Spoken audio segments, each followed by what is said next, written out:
আমরা তো সংখ্যালঘুদের রাইটস প্রোটেক্ট করার জন্য কত আইন বানাই, কত বৈঠক করি, কত সংবাদ সম্মেলন করি।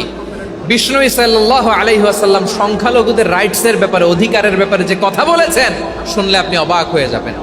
বিশ্বনবী বলেন, আলা মান যালামা মুআহাদান আও ইনতাকাসাহু আও কাল্লাফাহু ফাওকা তাআতিহি আও কাল্লাফাহু ফাওকা তাকাতিহি আও আখাযা মিনহু শাইআন বিগাইরি তিবি নাফসিন ওয়া আনা হাজিজুহু ইয়াউমাল কিয়ামা। খবরদার, জেনে রেখো, কেউ যদি কোনো সংখ্যালঘুর উপরে অত্যাচার করে, কোনো সংখ্যালঘুর প্রাপ্য থেকে যদি কেউ কাউকে ঠকায়, সংখ্যালঘুর উপর যদি কেউ কষ্ট দেয়, কোনো সংখ্যালঘুর সম্পদ যদি কেউ জোর করে কেড়ে নেয়, আমি কিয়ামতের দিন বিশ্বনবী ওই সংখ্যালঘুর পক্ষে আর ওই মুসলমানদের বিপক্ষে বাদী হয়ে দাঁড়াবো। সুবহানাল্লাহ বলতে পারলেন না? আল্লাহু আকবার।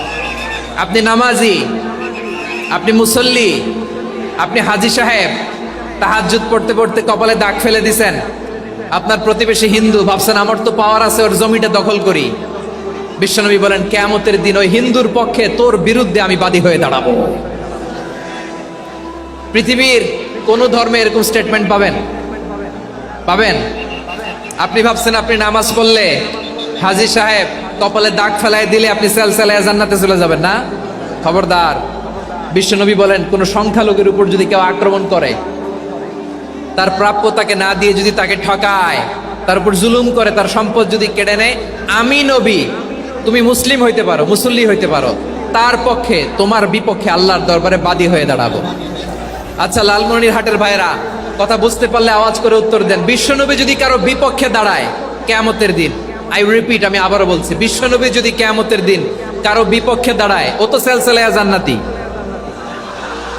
তাই না? জান্নাতি না? যে নবীর সুপারিশ ছাড়া জান্নাতের গেটও দেখা যাবে না, ওই নবী যদি বলে তোর বিপক্ষে আমি বাদী হয়ে দাঁড়াবো, ওই জান্নাতে আর ঢোকার কোনো সুযোগ আমাদের থাকবে? এখানেই শেষ না আমার প্রিয় লালমনিরহাটের ভাইয়েরা, এখানেই শেষ নয়। বিশ্বনবী বলেন, মান কাতালা মুআহাদান, বুখারীর বর্ণনা, মান কাতালা মুআহাদান লাম ইয়ারাহ রাইহাতাল জান্নাহ। কেউ যদি, কোনো মুসলিম যদি অন্যায়ভাবে কোনো সংখ্যালঘুকে হত্যা করে, কোনো হিন্দুকে হত্যা করে, কোনো বৌদ্ধরে হত্যা করে, অন্যায়ভাবে কোনো মুসলিম যদি কোনো সংখ্যালঘুরে হত্যা করে, জান্নাতে যাওয়া তো দূরের কথা, ওই মুসলিম জান্নাতের ঘ্রাণও পাবে না। সেই বুখারীর বর্ণনা, মান কাতালা মুআহাদান লাম ইয়ারাহ রাইহাতাল জান্নাহ ওয়া ইন্না রিহাহা লা ইউজাদু মিন মাসিরাতি 40 আমা। যে জান্নাতের ঘ্রাণ 40 বছর দূরের রাস্তা থেকেই পাওয়া যায়। সুবহানাল্লাহ পড়েন। প্রিয় ভাইরা, এখান থেকে জান্নাতে পৌঁছতে লাগবে 40 বছর। এত দূর, কত বছর? সবাই বলেন, কত বছর? এখান থেকে জান্নাতে পৌঁছতে লাগবে 40 বছর। এত দূরে থাকতেই জান্নাতের ঘ্রাণ আপনার নাকে এসে ধাক্কা মারবে।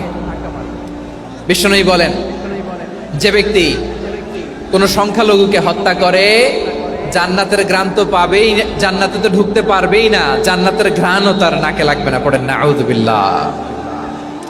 তাহলে সংখ্যালঘুদের ব্যাপারে ইসলামে অধিকার দেয়া আছে না নাই? লালমনিরহাটের ভাইয়ের আওয়াজ করে বলেন, আমার সংখ্যালঘু হিন্দু ভাইদের রাইটস, অধিকার আমাদের ইসলামে প্রোটেক্টেড আছে না নাই?